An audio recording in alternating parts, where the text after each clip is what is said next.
No vídeo de hoje nós falaremos sobre mitos e verdades que carregam a nossa trajetória dentro do comércio internacional. O comércio exterior na prática, no dia a dia, que é aquilo que a gente gosta de discutir aqui. Bom, primeiro ponto, eu não sou coach, mas tem diversas crenças limitantes que por vezes nos impedem de evoluir nos aspectos relacionados, fundamentalmente a importação, que é onde carrega talvez aí um critério um pouco maior no que diz respeito à prestação de serviços, porque tem muitos itens relacionados a tributos, a encargos, a despesas operacionais, etc, etc.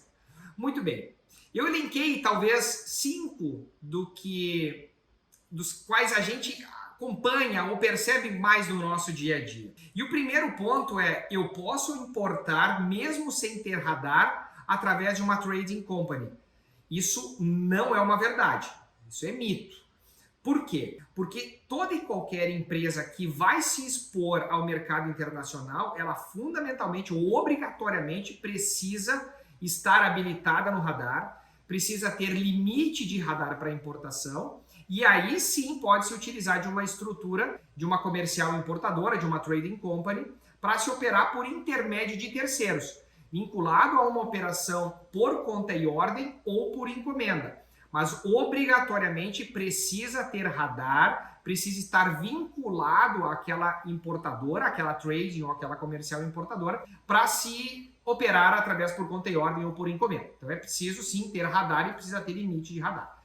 Em se falando de trading, tem um segundo mito importante, que é: eu não vou operar por trading, porque a trading saberá toda a minha estratégia de negócio, vai observar de quem eu compro, quais são as condições, a que preço eu compro, quais são as operações, estratégia logística aduaneira que eu componho. Então, assim, eu sinto lhe informar que tem alguns softwares no mercado que já passam, já liberam tais informações. Inclusive, essas informações elas são de domínio público, aberto, né, apresentado pela Receita Federal através de uma plataforma da Receita chamada Syscore. Então, essas informações elas são abertas.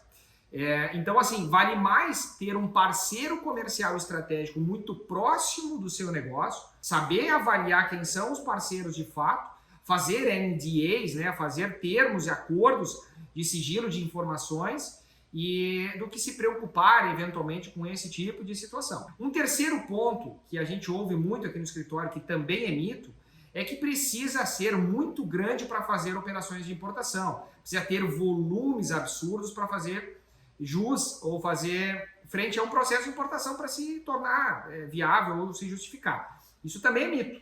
Na verdade, existem aí as cargas consolidadas que se podem utilizar isso como estratégia de operação, aonde tu podes importar eventualmente 1 metro cúbico, 1 pallet, 2 e tal, de poucas mercadorias, poucos itens, e fazer uso da estratégia de importação. O que basta é fazer uma precificação, uma estimativa de custos, para aí sim entender que aquele produto é realmente viável.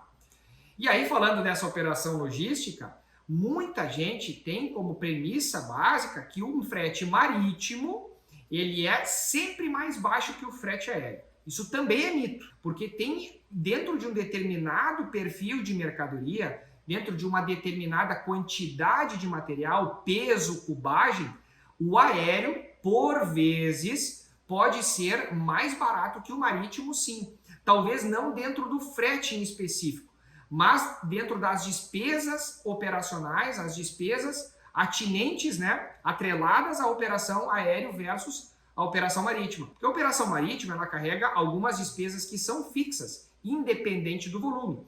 E o aéreo, basicamente, as despesas elas sempre têm referência à quantidade de produto, ao seu volume. Então tem que sempre fazer as avaliações. Quando são cargas de menor monta, de menor quantidade, é importante sempre fazer uma cotação aérea e uma cotação marítima para se ter certeza daquilo que é mais interessante. E um quinto que a gente ouve bastante é que, bom, dentro das minhas primeiras operações de importação, vai ser tudo canal vermelho. Não é bem assim.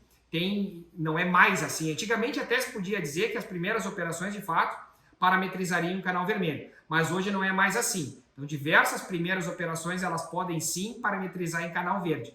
Mas não se preocupe, se der canal vermelho na operação, a Receita Federal vai fazer uma análise documental e física, e estando tudo de acordo e precisa estar de acordo, as mercadorias serão liberadas, serão desembaraçadas e vida que segue. Tá bem? Esses são os 5 principais mitos que a gente ouve bastante. Espero que tenha podido contribuir aí.